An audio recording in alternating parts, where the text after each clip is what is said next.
Okay. Good morning, everyone. Thank you so much for joining Beyond Pride Month. Let's table it. My name is Sanjala Perumal. My pronouns are they, them, and I'm an associate at Equilibrio Advisory LLP. I work in the Inclusion at Work vertical, and I'm joined by Sunali Aggarwal, the founder of As You Are, and we'll be joined by Aman, Giri, and Vibhuti Lall soon. But before I continue, I would like to invite Sunali to introduce herself and to talk a little bit about As You Are. Okay, thank you, Sanjla. It's a pleasure being here. And a bit about me, I've been an entrepreneur for all my life, and my this is the current startup. As You Are is my fifth startup. I've had many startups in the past before this, and I have my education is in design. I'm a pass out of National Institute of Design, Ahmedabad, and I specialize in UX design. And by way of my profession in design, I came across a lot of startups at that point of time and got interested in entrepreneurship myself and kind of ventured into building my own startups. uh, my first startup was MobiQuick back in 2009, for which I worked for a few years, and then I kind of focused on my design agency thereon. And while I was working on my design agency, I dabbled with a few more ideas, which some worked, some didn't. And after that, I had another startup called Trabook, which was in the travel space, and it did pretty well. But because of COVID, it took a hit. So, Hmm. but by the time I'd already set up As You Are, and As You Are is something that is very close to my heart in terms of the kind of work that we are doing. It's an LGBTQ started as an LGBTQ dating app, but it's now diversified into a complete social network in itself. So we're very happy and proud because we have more than 100,000 plus downloads already, and we have about close to 40,000 people in the community network. So yeah, so that's where we are, and that's been my journey. Okay. Thank you so much, Sonali. It is definitely a pleasure to have you here. And I am joined by Vibhuti Lal from Advanced Autoparts, who is a um, human resource leader there for the Global Capability Center. Vibhuti, if I could invite you in to share a little bit about yourself and about your work at Advanced Auto Parts. Thank you so much, Sanjala. I am Vibhuti. Like Sanjala said, I lead HR for Advance now. We are a 90-year-old auto part retailer based out of United States. About 76,000 people, 6,000 plus stores. One of the largest in the United States with presence in Puerto Rico. Now India, Taipei being our fulfillment center, and Canada. So India was born as a result of wanting to transform as a company. So we started this in 2019 November. We are a 550 plus organization in India and a very, very strong and young team. So the work that we do in the space of DEI and inclusion particularly revolves around managing different generations and things that everybody thinks is a tick in a box, right? Whether it is sensitization, whether it is what is my role in diversity or in inclusion, and how do I show up every day as professional is important for us. Given in the states, we are known as one of the employers and company who's always been respectful and loved by our customers. So our internal customers are our employees. So we do everything around that experience that people feel like coming into work. They feel respected, treated well. So that's one of the streams that we work a lot. Second, being in the space of giving back to communities where we operate in India and the United States. Both I and my leaders give time in forums, in organizations to mentor professionals to be the voice of employer that sometimes is not driven by the intent of supporting, but by the intent of showing up, because that matters the most today. Whether you understand this or not as an employer is a different story, but are you willing to listen to somebody's voice? So that's two big streams of work that we are doing, and it's constantly growing. So Delighted to be here. Sonali, thank you for sharing about you and the team. Extremely, extremely excited to share the forum with you. Same here. Uh, Thank you, Vibhuti. Thank you, Sunali.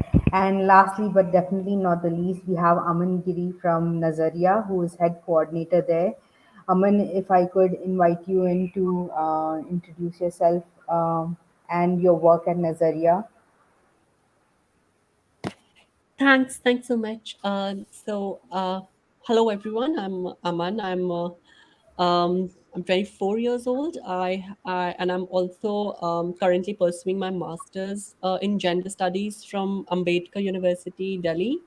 So Nazaria is was founded in 2017 by Delhi University students, and we aim at creating a safe space for members of the LGBT plus community as well as straight allies to interact and socialize. So it's a grassroots level LGBT plus straight alliance, which is also an intersectional feminist social justice advocacy group. And when I say grassroots activism, I mean that we take like bottom up approaches that emphasize the participation of the local community in the development initiative, so that it also in a way ensures community ownership, and it's like a way of doing it like with like an intersectional approach to it. So our vision is that like we want campuses where students feel a shared responsibility to increase their individual understanding of uh, and like of comfort with like diversity, and enhance their ability to work collaboratively to raise awareness and create a culture that can advocate for inclusion and social justice for all. So we're organizing workshops, events, and protests, and sensitization campaigns around social issues, gender and sexuality, that cater to the youth and also reach the grassroots level. Yeah, thank you. Thank you, Aman. That is lovely to hear. Definitely a lot of important work being done by all three organizations. So, before we continue, I do want to say Happy Ally Week to everybody who is watching. And our discussion today is going to be about allyship. So, to get us started, I would like to let you know that the roundtable discussion is just going to be me asking questions, and then Sunali, Vibhuti, and Aman kind of talking amongst themselves about what the question is going to be, and we're going to have a rich and lively discussion um, in this span of an hour or so. So the first question that I have for all of you, which I'm very excited to hear about, is what does allyship mean to you? Okay. So, if I may start, I think allyship for me means empathy largely. It just means that, let people be, and they have the right to be whoever they are, so respect that basically. And yeah, so when you see somebody who's a little different, it doesn't mean that they are lesser or more. They're just different, right? So just respect that particular factor, and start there maybe, and also be a good listener. So that's the basics of allyship for me. Yeah. So I'll piggyback on what Sonali said. For me, I think respecting the way one is the most important thing that I learned, right? And I've had that always. As a kid, my dad would say many things would that that would ingrain in my head as a learning and way to be. At work, for me, allyship happened as a result of assuming something that I shouldn't have assumed. I was responsible for my business in Philippines. in my previous life before I came to Advance. And I happened to say something which I would say very warmly to my colleagues when I was talking if they were from a particular sexuality. And I learned in that quorum that I had no right to assume. So I think I became, from an advocate, I became ally that day to not assume, not even to ask, right? If Yeah, they felt comfortable in my company or around me, they will come tell me, or at least they make me aware that Vibhuti, this is how I prefer being called or addressed and thought of. So for me, it was that. absolutely. Yeah.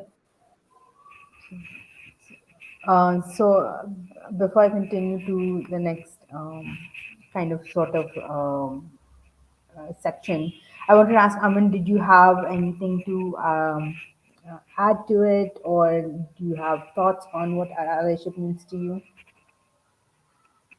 Yeah, I agree with both Sonali and Vibhuti what they had to say. I think it's more about like when you're being compassionate, and I think more than that, when you are, this could be like a little problematic, but like when you are able to acknowledge your privilege, because as a cishet person, as a I mean, you have a privilege, so you are acknowledging that, and I think you're also more compassionate. You're not like assuming things. You are like you're kind enough to like ask for other person's pronouns rather than like just assuming. So I think that's like I could yeah, I agree with both Sonali and Vibhuti.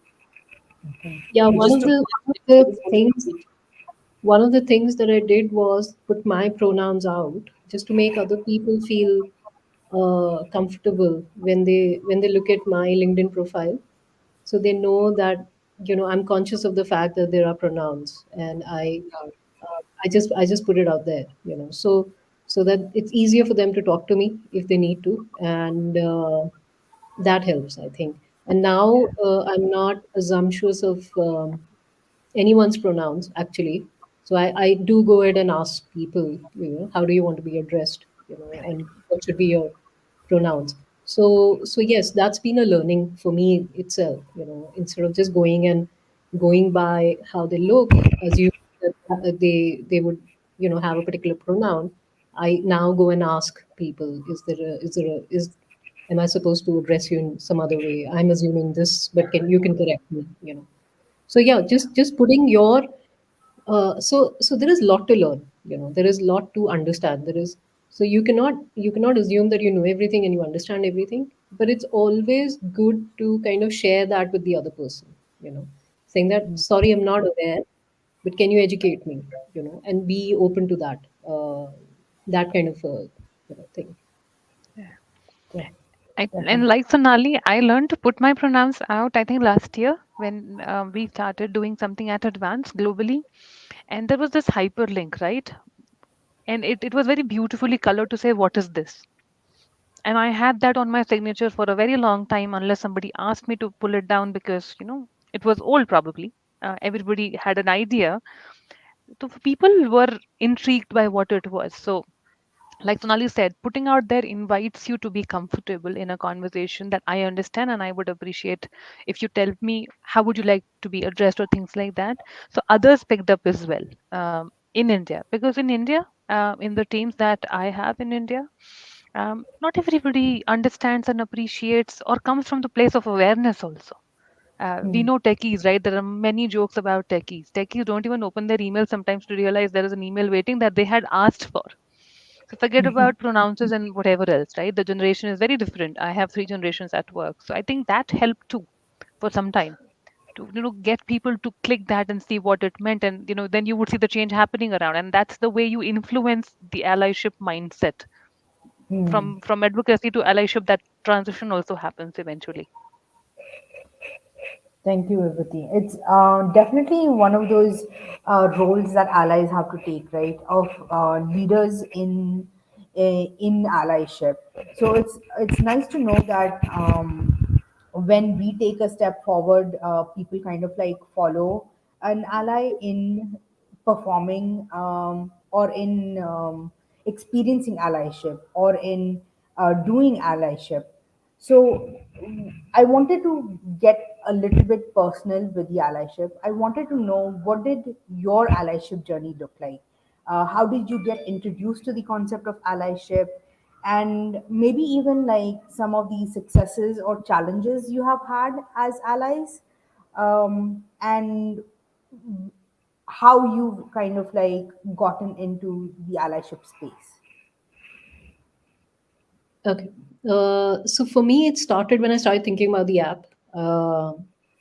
And there was this whole learning curve. And at one point, in the app itself, I was talking to my partner then, and I was telling her, I don't feel equipped to handle trans identities on the app, because I know little and I don't want to offend anyone.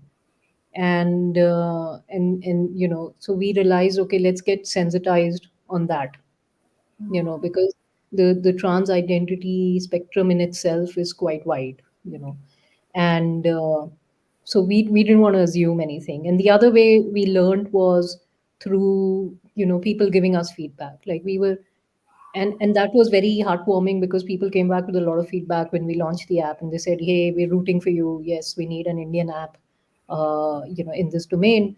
And but yeah, there was a lot of education that was required. There was a lot of understanding between gender, sexuality, orientation, uh, which we assume sometimes to be one, or we don't know the difference. So yes, it was a good, I think, very enlightening journey for me. And I ended up, I think, more humble, I think, at the end of it, because then I realized that you don't know so much, and you feel that you know, but you don't know enough. So every day we learn something new, I think, about people and their orientation and their sexuality and how they feel. And yeah, like my inbox is usually full of messages around this every morning, but yes, so that's been my personal journey, and it's been long. It didn't happen overnight. It took a lot of time for me to get there, but I'm happy I went through that. Yeah. Thank you.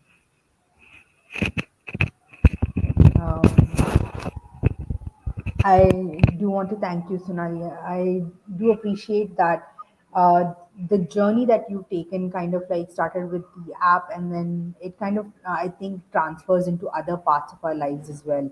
So, Absolutely, absolutely. And you actually start respecting everyone now.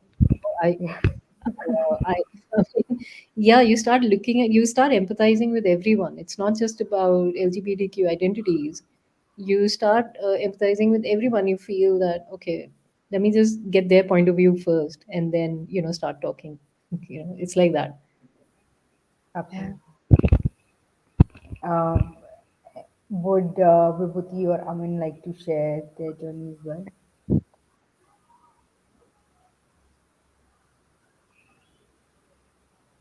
Okay. Can I? So, Sorry, Vibhuti, do you want to speak? no, no, Or I mean, I was just going to invite you to, because I uh, thought you were on mute. yeah, sorry. So I think this in like being an ally could be like also like challenging, because a lot of my friends who are allies, they were at times they were very intimidated by me. So once there was this person who I mean, there is this cancel culture where so sometimes it like we are like sometimes we are too woke, and we have to sometimes we have to tell them that, oh, I am going to call you out, because and publicly shame people. So I used to do that a lot, and a lot of people used to get like they used to be very intimidated, and they used to be like, "Oh, I am not a member of the oppressed group. Can I say something? Like, will you be like? I hope you would not call me out. You'll not publicly shame me." And then I realized maybe I am wrong, and I think if I have to maybe they don't know certain things, and it's not a good idea to make a post about it and shame them publicly. I mean, it used to be very anonymous. I would not reveal their names, but I used to get so annoyed sometimes that I had to that was like my coping mechanism. So I always used to make a post about it and post it on my social media. But now, slow like I've learned that this is not the right way to educate people.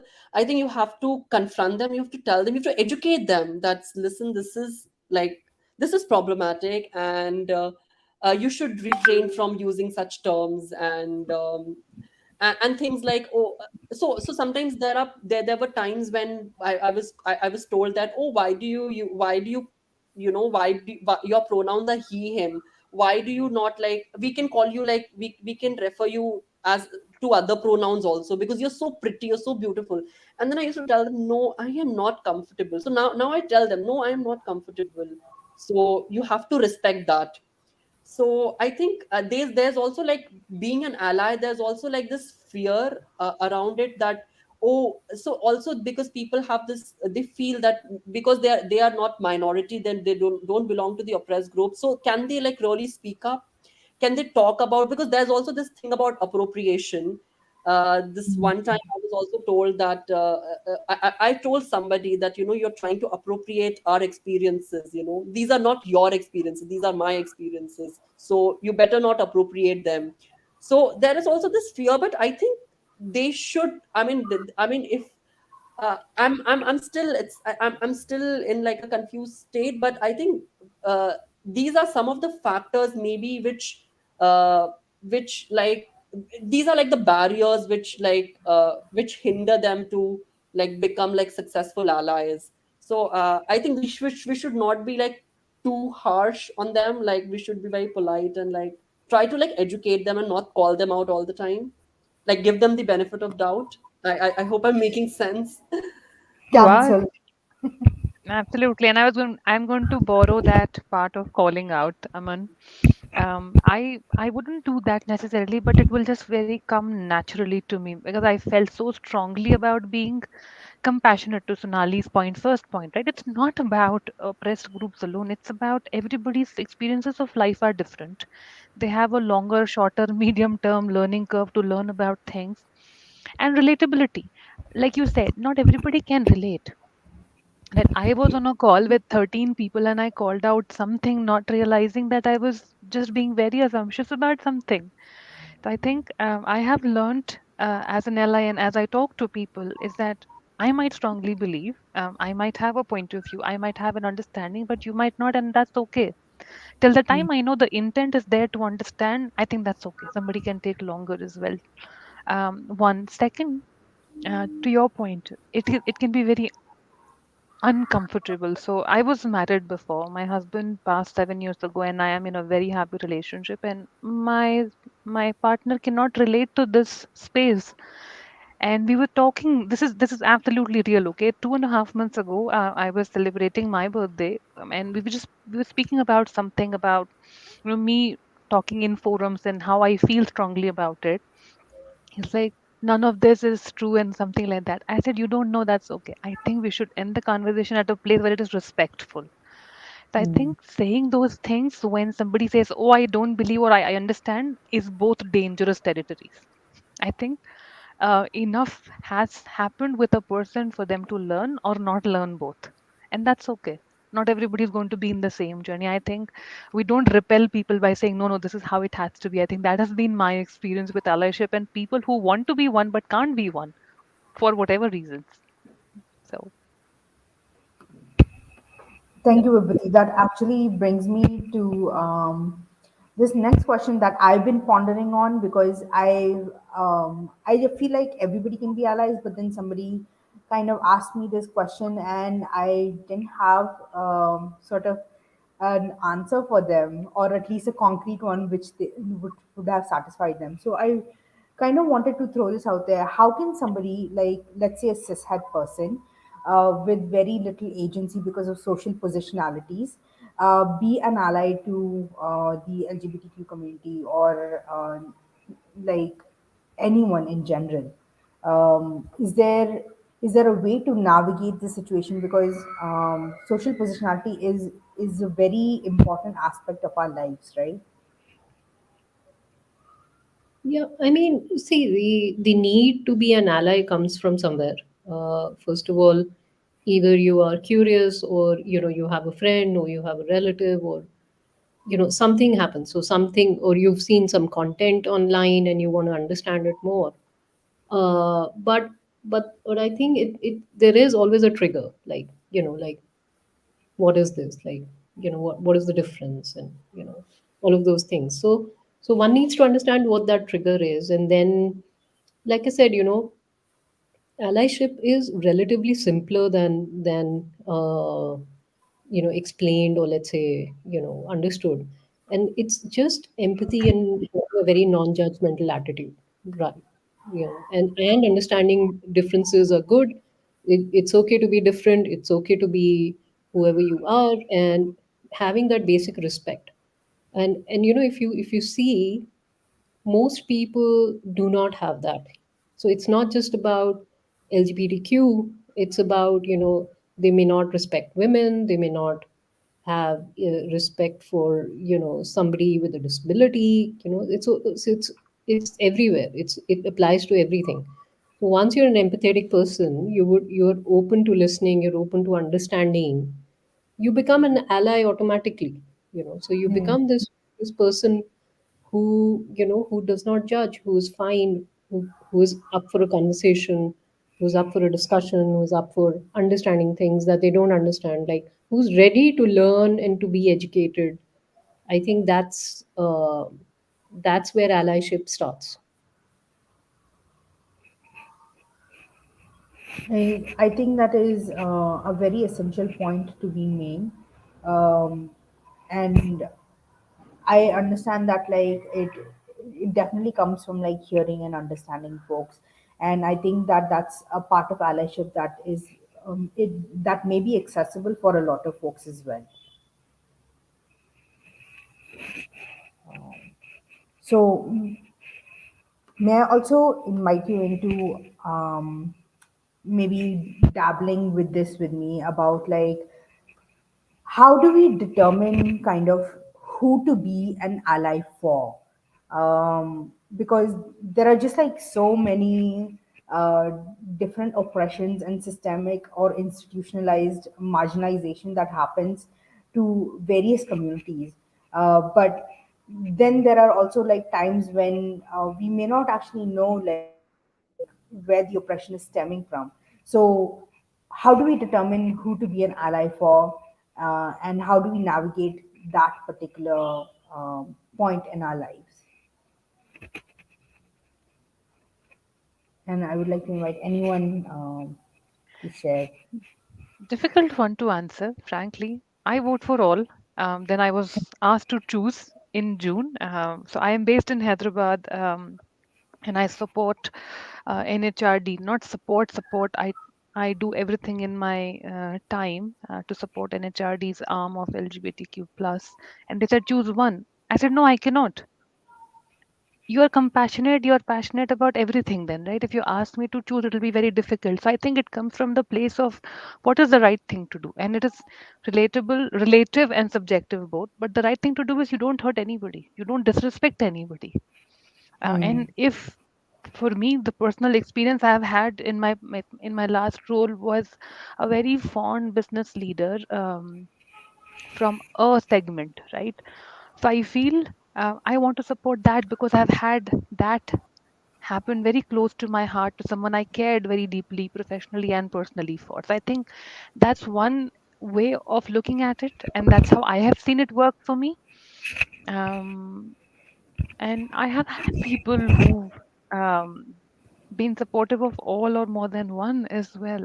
I mean, I'm more than supportive of every group that I can support. So I mean, for me, it's just like that. If you're a nice person, you're always a nice person. You don't choose Yeah, who you are nice to. yeah, absolutely. I agree with Vibhuti. Once you develop uh, empathy, or you develop that attitude, it applies to everything. Like I said earlier, you start seeing everyone's point of view then. And that's the important thing, that you need to develop that quality in you, in terms of where somebody can come to you and talk about anything, and they feel that they can come to you and talk about anything. So it could be about sexuality, it could be about anything. So you start there's no one particular point to start. I think this is something that you need to develop over a period of time. Just the attitude, just the empathy in you. Absolutely. So, in the age of self care, because we've been hearing about self care a lot, and it is one of those things that has become a priority for a lot of folks. Recently, especially.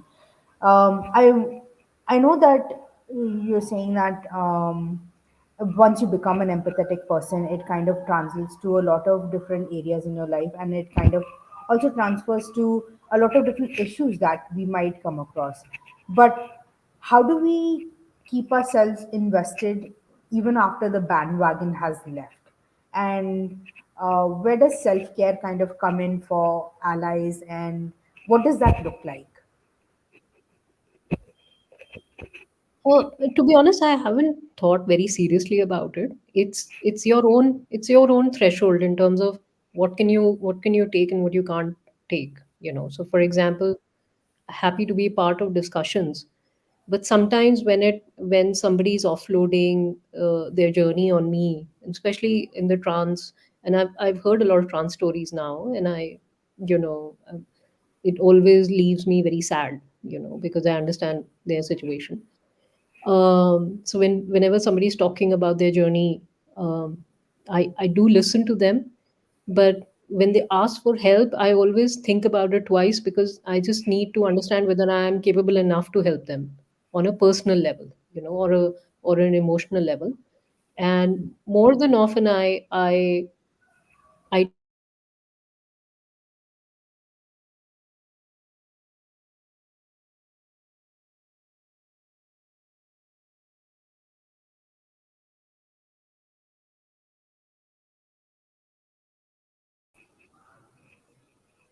Can you hear me? Yes. Yeah, Was I the only I one think that we lost all audio? were, yeah, I think we were all down for a few seconds. Oh, okay. Yeah. Sunali, please continue. Yeah, so like I said, when somebody's talking about how their own issues, I see and I evaluate whether I'm the right person to talk to, and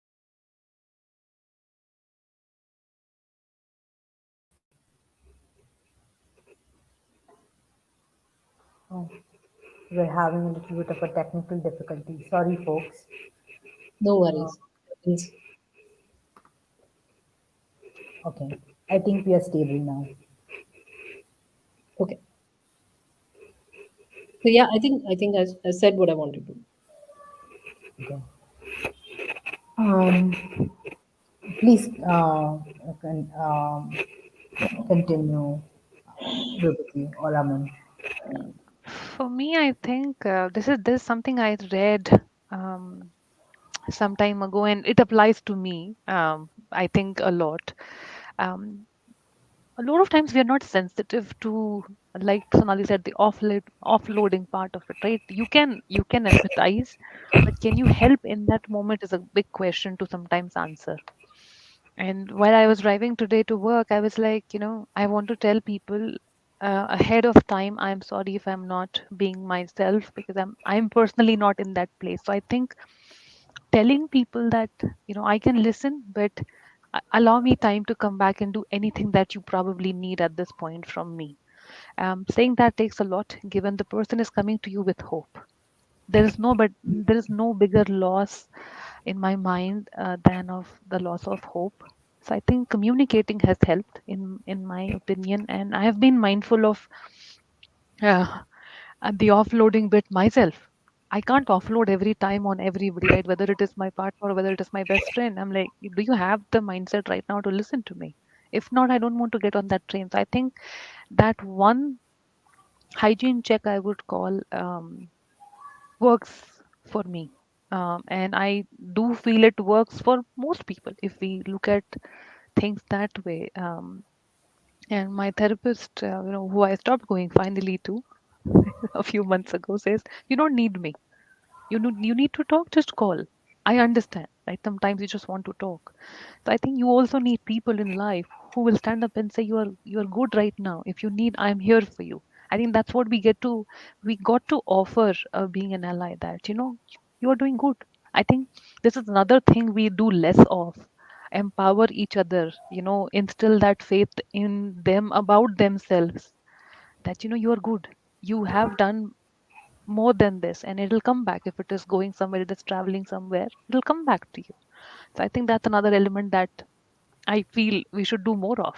So yeah. Absolutely. So, It's kind of um, open to listening. Like I said, helping is another domain altogether.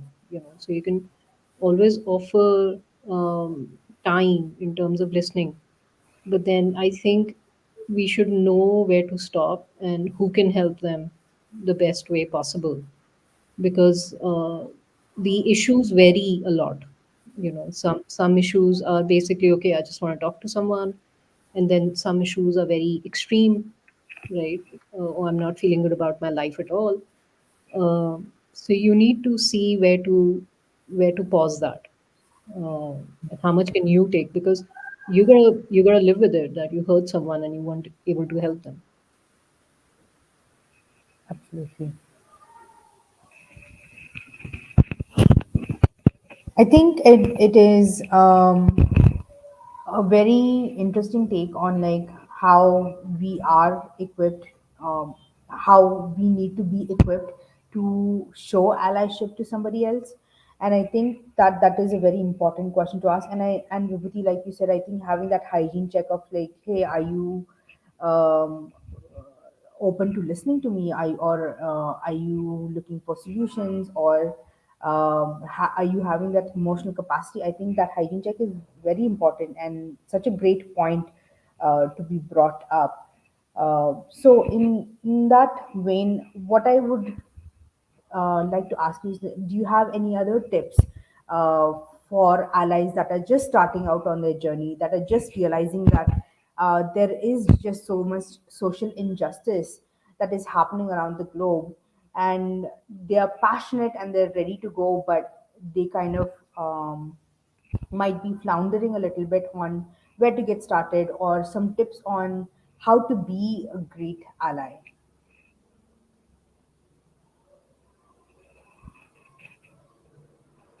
I think I always ask Google. I start everything on Google, and it throws up a lot of different things that you can't even imagine. But yeah, reading up really helps. And now we have so much content on LGBTQ plus that it's not difficult to understand. It's been like broken down for people to understand, if they want to understand one aspect or the gamut. Everything is out there now. And I remember about 4 5 years ago, if you would go and search for content, you wouldn't get relevant content.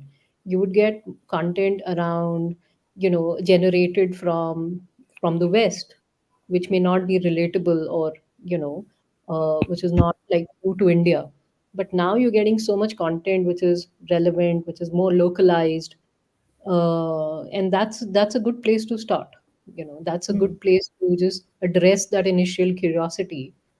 And the other way is, yes, go talk to people, discuss it, be open about it. There's nothing to be ashamed of, and talk about various things. So yeah, but you can start online, because that gives you your space, your time, to understand things.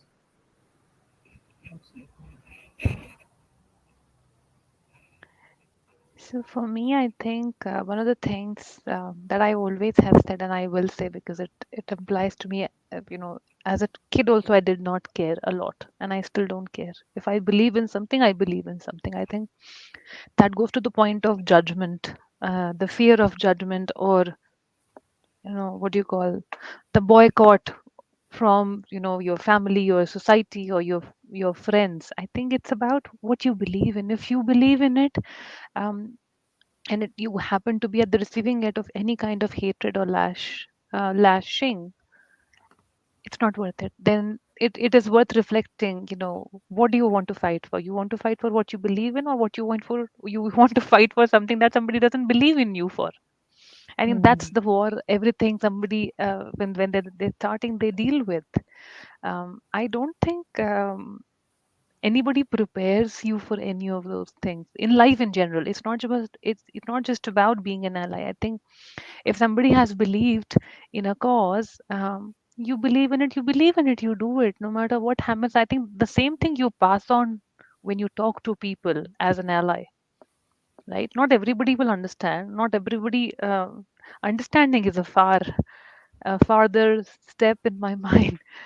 Anybody will not even listen, right? So choosing who to go to is equally important.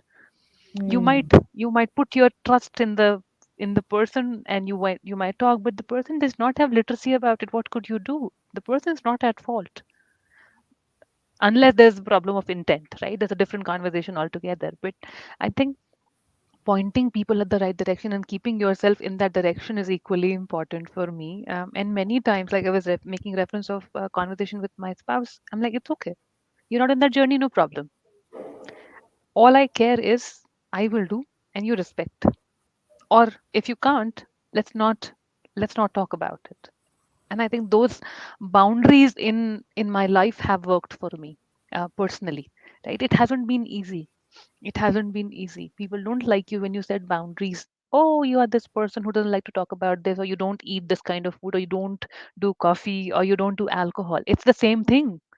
I think if you believe, you stand up for it, no matter what somebody says, because you started for a reason. Hmm. Okay. Um, so I hear what you're saying about maybe using Google or even drawing boundaries around allyship. Uh, I guess one of the things that even the participants are asking is Sarvesh actually is asking, what are some effective ways we can advocate allyship at the workplace? So we know how to maybe be an ally like outside of work, but what about at the workplace? What are some effective ways that we can advocate or be an ally at the workplace? And what are some things that you do at your workplace?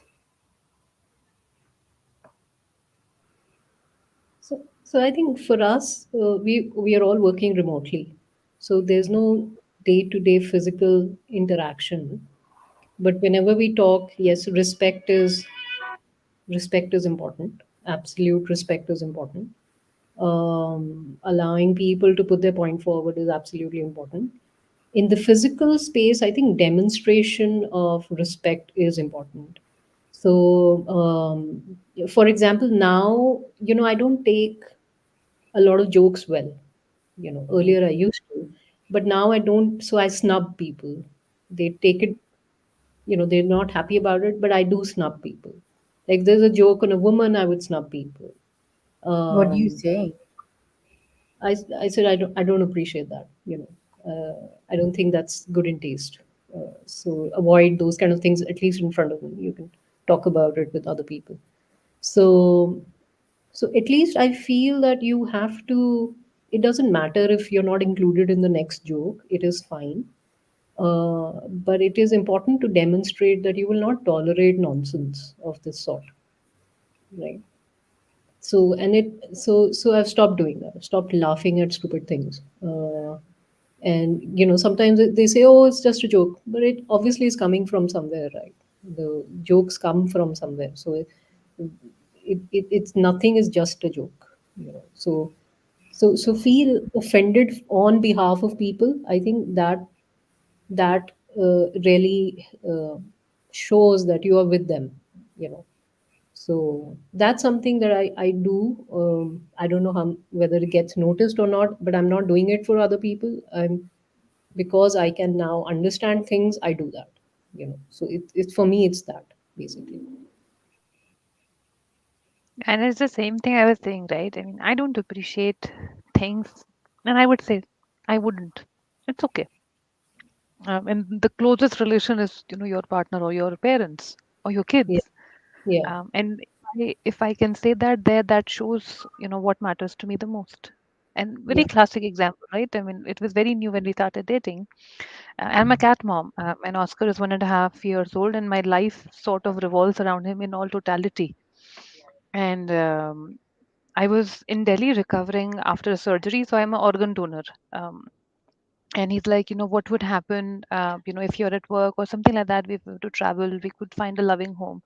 I said, I get to choose who stays in my life.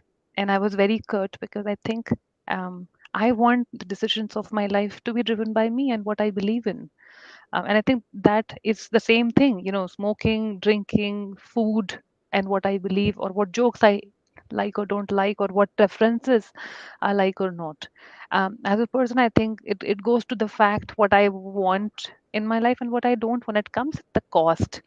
I think that's the part we are less prepared to handle. It comes at the cost of people not probably socializing with you, to Sonali's point, or you're not included in the joke or in a gathering, and that's okay. I think I rather spend my time reading a books, watching TV, drinking cup of tea with Oscar by my side versus, having to spend time with people who I find can make a joke out of anything. Women, people from different walks of life, bitching about bosses or families and, spouses, whatever. I think it's any anything which is less than respectful does not go well with me in theme, right? Yeah. You can't be disrespectful. You can't respect. Okay, don't. At least don't be disrespectful. I think that's the part where I draw that line and say, you know what, not okay. Yeah. Yeah, and be more verbal about it. Like a lot of people don't feel they don't appreciate the joke, but they don't say it. Just with that fear of being singled out, or not being included the next time. But I think be more verbal about, okay, I didn't like this, and it's okay. You are allowed to not like things, uh, and be open about it. Yeah.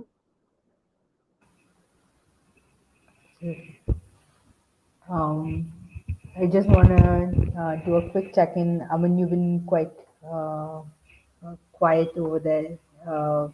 Would you like to add anything on top of what Sunali and Vibhuti have said? So yeah, I think for personally for me also, I'll be very experiential. So personally for me also, boundaries have really helped. Like when I had started establishing boundaries, it really helped me thrive because I was able to create like more happy and healthy relationships. So earlier, like Sonali was mentioning, like how you don't, like sometimes it's important to call out people, because if you don't call them out, they will continue to, like they'll continue to pass sexist homophobic jokes, and you will have to, like sometimes I just did not want to, so because I always feel like challenging the status quo, and one of the things you can do to make people, like to make educate people and tell them how they can be good allies is like speak up.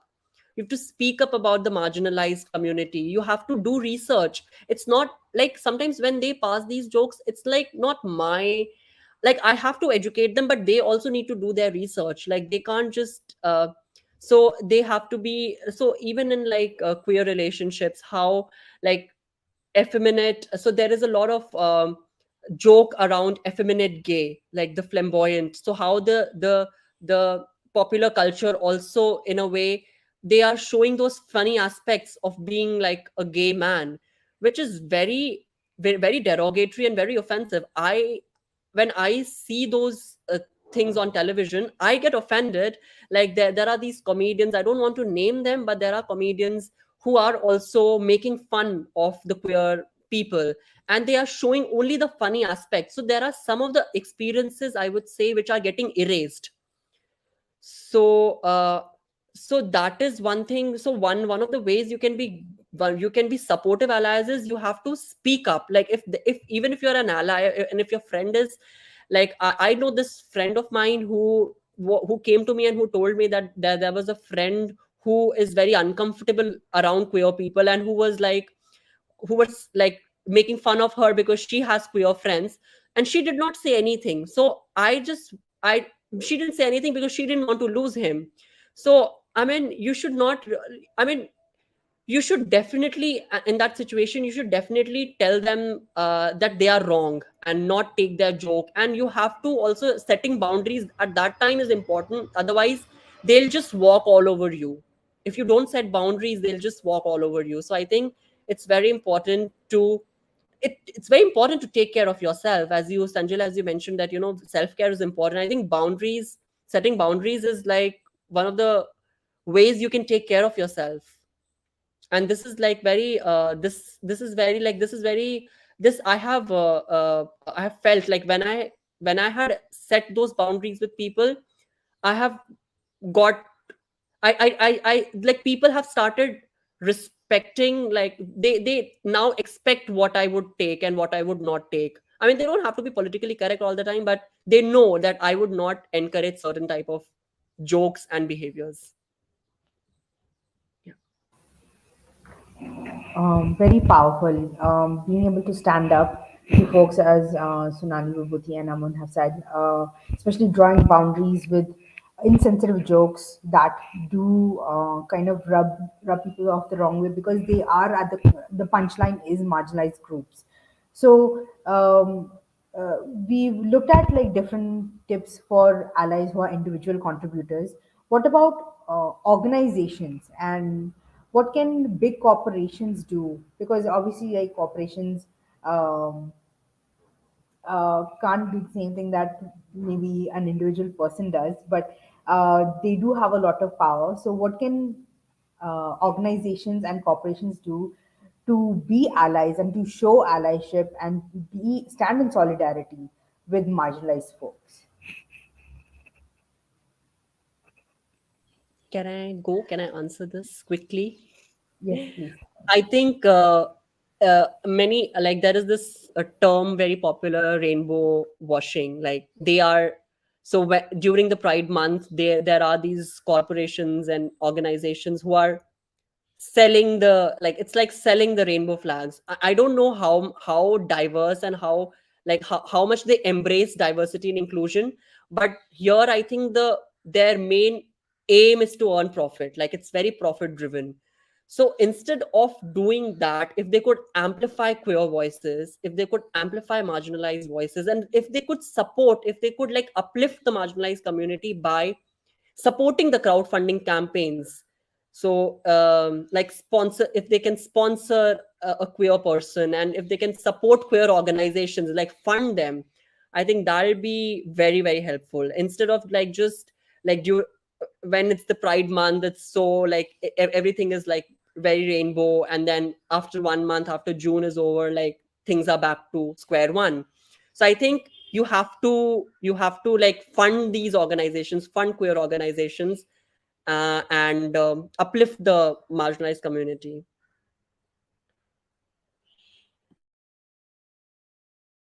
I think, I agree with Aman's point on rainbow washing. It's very common, right? And at Advance in India, when I started talking about this, when I came 2.5 years ago, and everybody was like, okay, India, are we prepared? I said, no, we are not. And I'm not asking you to do anything. All I'm saying is take the first step of acknowledging this will happen, this should happen, and this could happen. And it starts with basic things. So, Sanjala, you are aware, advances. So, our POSH policy and program is gender neutral. Anybody who brings a grievance will be seen with the same lens of solving the problem versus anything else. Our insurance program is designed like that. So when I was new, as an employer brand, you get these questionnaires from these organizations who create affiliations and rankings and whatnot, labels. I call them labels. Not that I'm not big fan of labels, but they are labels. And the first year we didn't have anything in the space of supporting this community because it's first year. We were new in India, and the year after next we said, okay, we will do something that we can establish, organize, and implement. So, our insurance program now has cover for partners, LGBTQ members, live in partners, everything. I think those are steps that you take knowing it will work. right? I'm not going to go and say, you know what, I will establish allyship day one itself. I can't. I don't think people today understand how to be an inclusive leader and professional. We are far from being an ally, right? I think that realization we have, and some of those questions are very easy to ask but difficult to answer for us internally. But I think we are aware. That's the beauty of where we are, and a lot of organizations don't take it that way. You want to do it. Well, don't showcase, oh, I do everything, I am compliant. This is not a compliance tick mark activity where you show up, in Pride month and do things about it. It's about how you show up every day. It's like you look at the mirror and you say, okay, I am probably a decent person, a decent professional, and a decent organization. So I think that's the part where it makes the difference. There are very few organizations that come to my mind who are truly imbibing what they say and they show up appropriately. But for the most part, it is a lot of rainbow washing.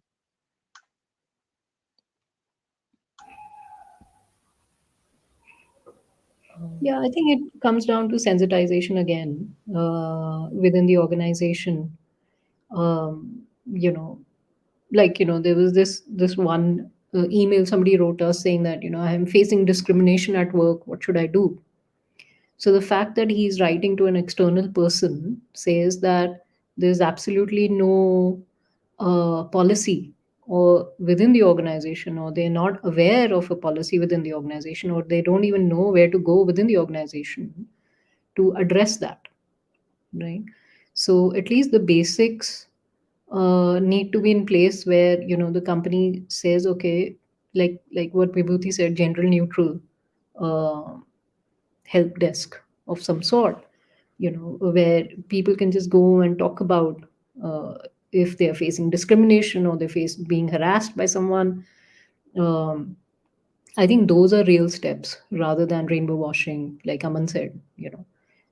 So making strengthening the organization from within rather than putting up rainbow flags during Pride Month and not meaning it is something that we require.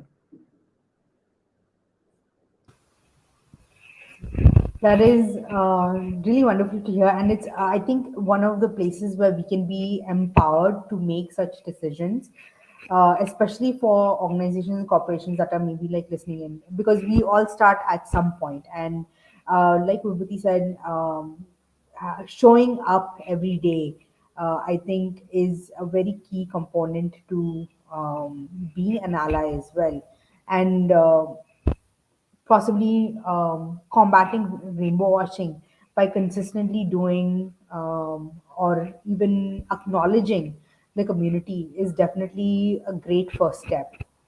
So, one of the things that I wanted to ask is, what about the other side of the coin?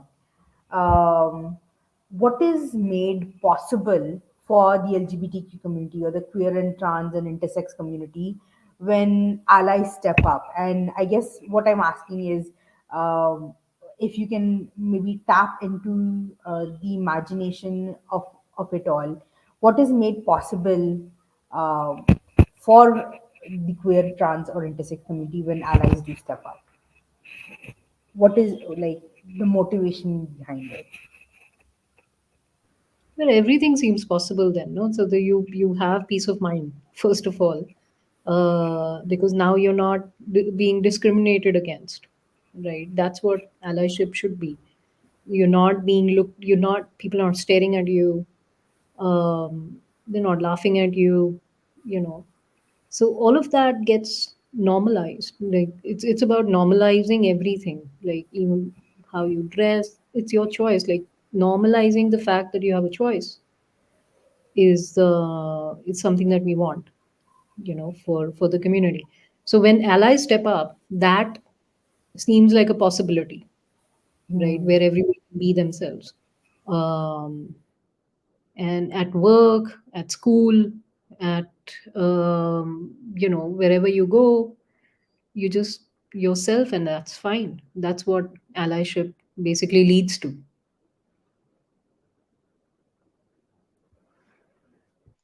I agree. I think that's the most profound thing you can give and make possible. Nobody looking at you or staring at you. You remember the olden days when they would show Hindi movies and the villain would look at the woman like this. That's what happens today if you're dressed differently or you look different than what somebody is completely used to. Or for that matter, I mean, I'll just tell you something very classic at work. I had long hair and I went pixie. So people at work were like, "Oh, you look different." I'm like, "Okay, different was fine."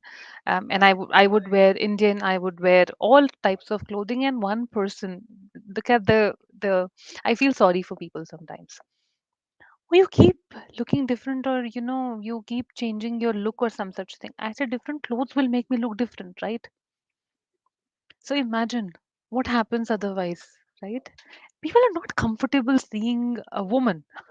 My pronouns are she and her, right? In sari or salwar or a dress or jeans or whatever. So I think we haven't gotten to a place as a society and workplace and humans to respect whatever other person wants to do. I think there's a long way to to take to get there. To just it's okay. You don't have to have the pair of eyes glaring at them and judging them. I in fact I read something during the Pride Month. It made rounds on social media, particularly on LinkedIn. Um, you know, for people's eyes, a man was wearing black color nail paint. Um, and I would not name the companies that were doing rounds. Um, the person felt comfortable and took the job eventually. And I was on another forum back then, and I had rainbow color nails. I said, people ask me, "I love your nails. Thank you so much. Have you done this for pride?" I said, "No, I just did it because I like doing it, and I have colors changing every 4 or 5 weeks. Is that a problem?" I think it's it's it's as a society and as humans, we do not respect having a personality which we very commonly use as individuality, right? I think if we do that, everything else just happens, which is, I think, one of the biggest gifts you can give anybody. Being an ally, not being an ally, I think it's the least a living being deserves. For that matter, a cat or a dog that you have at home as your loving pet. So I made it too generic and too universal, but that's the fact for me. I mean, that's how it is. No, I can completely relate to Vibhuti because I really sometimes when I am like when I'm uh, when I'm according to other people, when I'm not dressed very formal and I'm very flamboyantly dressed, there are people who tend to get uncomfortable, and I think, and I just have to, like, I mean, if people have problem with anyone's dressing, then I think they have to learn to be comfortable around. I mean, it's not at all, I don't know why it is uncomfortable.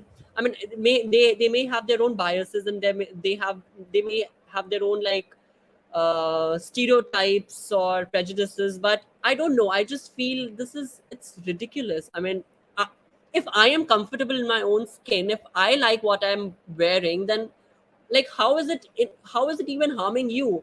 If you are uncomfortable, then I will make you more uncomfortable. I will not. You don't expect me to change, like you don't have to, like, I don't have, like, I never do that. Like, whenever I'm traveling, I just make sure that I should be, like, I should look good. I don't care, like, I don't want to use swear words, but I don't care what other people are thinking about me, or what they what if they're judging me, if I would be, if I would be, like, in an embarrassing situation. I really don't like think about those things. I think you have to be comfortable, and you have to challenge the status quo. I think it's very important as activists also. You have to break. If you don't do it, then other people will never get the courage and never get, like, the strength to come out of the shell. So I think you have to make them, if they are uncomfortable, make them more uncomfortable. I mean, this is not something which should make anyone uncomfortable. Thank you so much, Aman. And Sunali, I definitely resonate with what you said regarding. I'm blanking out right now, but um, how everything is made possible. You had said that, and I definitely resonate with that, and it is definitely a powerful statement that I will take away with it.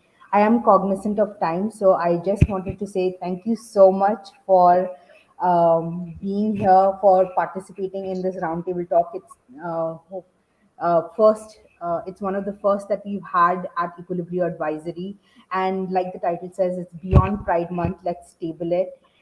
So we're trying to make sure that we are continuous allies in this journey, and it is so good to have all of you here today.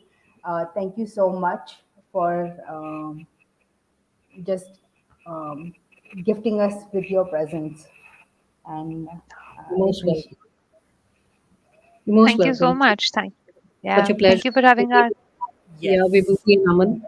So hope to stay in touch with all Same of here. you. Thank you, Sanjay. Sure. Absolutely. Take care, Sonali. Aman, Thanks. take care. Thank you, Take Sanjula. care. Take care, everyone. Yeah. Bye, everybody. Bye. Have a good Bye. one.